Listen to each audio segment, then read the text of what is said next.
Today I'm going to be talking about intercultural competency and culture,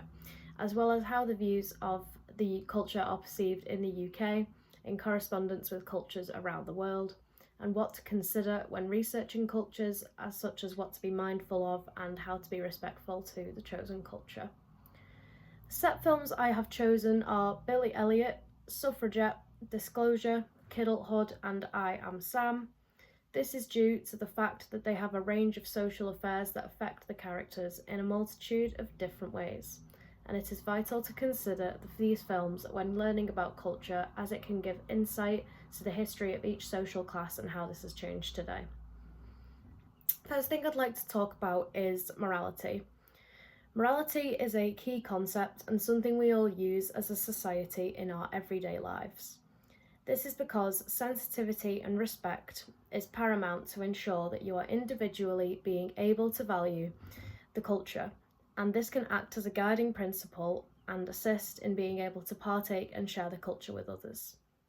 On the other hand, culture shock should be considered, which is, by definition, precipitated by the anxiety that results in losing all familiar signs and symbols of social intercourse. Moreover, this can be damaging for the learning and sharing of the culture that is being experienced, as it may also shed a bad light on the individual and convince others against a culture that is being biased against due to a lack of knowledge and research. Morality refers to a system of beliefs which can vary across cultures, reiterating my point of research and what to research when entering into an unfamiliar culture. This includes religion, politics, and social classes that vary from our own, as well as specific details including how to dress, how to converse with others, what food and drink is common to consume, rules that apply to all, and especially those who are new to the culture. Linking back to culture shock, ethnocentrism should be taken into account, which is, again, by definition, to apply one's own culture and ethnicity as a frame of reference to judge another's culture.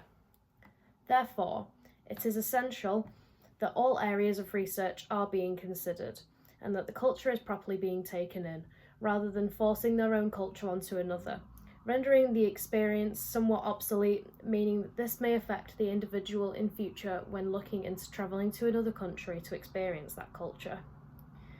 This is why the set film list has been extremely beneficial, as I can learn about others' experiences compared to my own, and how they have lived through the hardship with the challenges that face them. The first film I would like to discuss is Kidulthood, as I believe it links perfectly with the conversation of morality and social classes in the UK. The film centres around a group of teenagers in high school who are navigating their way through sex, drugs, and becoming an adult. A key theme of this film is racism and the working class, as portrayed by the main characters. And the portrayal of the culture in the UK is key to consider when comparing it to other cultures and how this has changed today. It was also shocking to see how raw the display of the characters was, and as someone who grew up in a really rough area, it really struck with me and made me feel empathetic for the characters, although the things that they were doing and saying was shocking, and I can understand how someone who wasn't from the UK would find this offensive, but it's really key to show in cinema because it's such a change from what it was to today. The second film that I also would like to discuss discusses the working class is Billy Elliot. Now, I absolutely adore this film, and I always have. It was a real childhood classic of mine.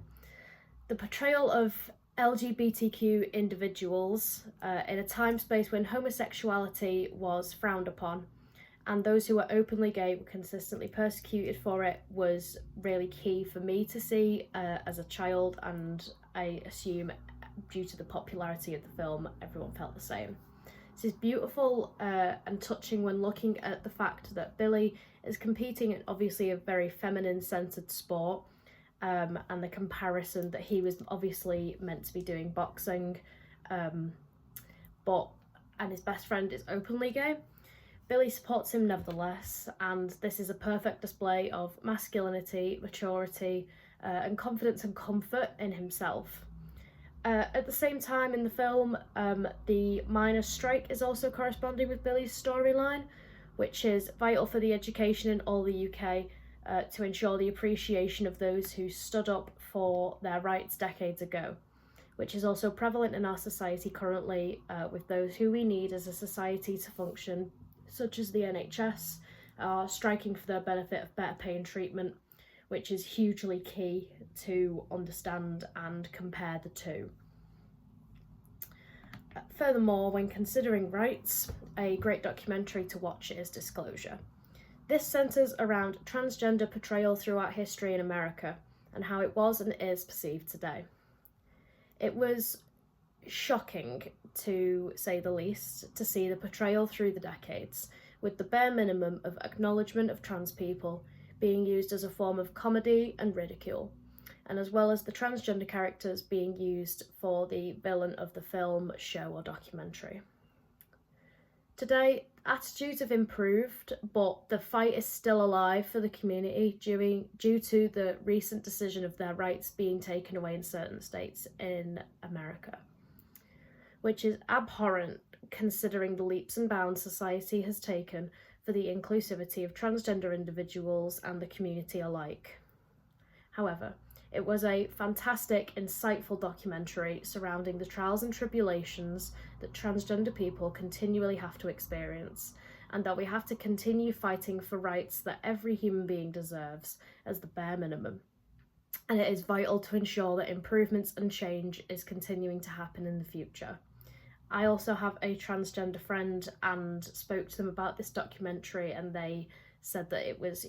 hugely important to ensure that everyone around the world could experience it and experience the things that these people go through, especially considering the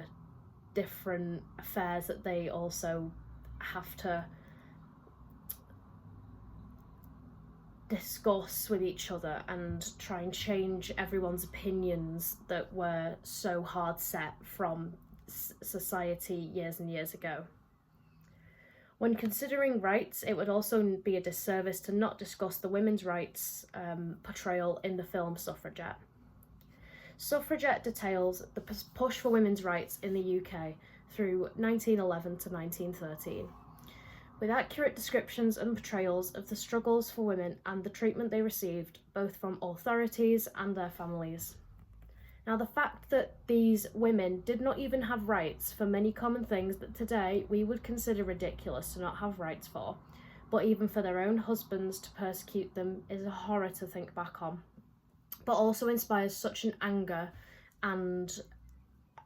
furiosity that my own species had to go through this for so many years and still does in many countries around the globe. The use of footage from that time in the film is a huge talking point and really benefits the film educationally and personally for all watching it, and did make me cry, because the fact that in another lifetime any one of myself or any other woman that I know could have been experiencing this is really shocking and upsetting to think about. And it did make me feel really proud to be a woman, and really reiterates the consistency of rights that we have to uphold for all women around the world today, as I previously mentioned.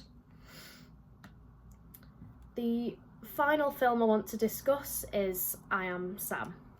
Now, this is a touching and thorough display of pure family love, even with the odds stacked against Sam and Lucy that are portrayed throughout the film. It's also a vital topic to explore through cinema due to the treatment of Sam with his difficulties of learning and comprehending, and the similar treatment of Lucy being bullied by her classmates in school. It is also important to show due to the overlooking of disability that is prevalent in the brain rather than a physical disability that can be spotted without knowing anything about the individual, and how everyone should be treated the same regardless of anything that they are struggling with. Furthermore, it highlights how the system is incredibly cruel towards disadvantaged families and the lack of empathy for the families who live like this around the world today. To conclude, I believe I am fully immersed with intercultural literacy and that my competence, although it could be further improved and developed upon as I learn more about the cultures, is currently satisfactory due to my current research and the language and sensitivity to cultures changing consistently around the world, and I know what I need to do to ensure I experience everything fully with the consideration of culture shock, ethnocentrism, and laws and regulations changing around the world and staying up to date with all these things. Thank you for listening to my presentation.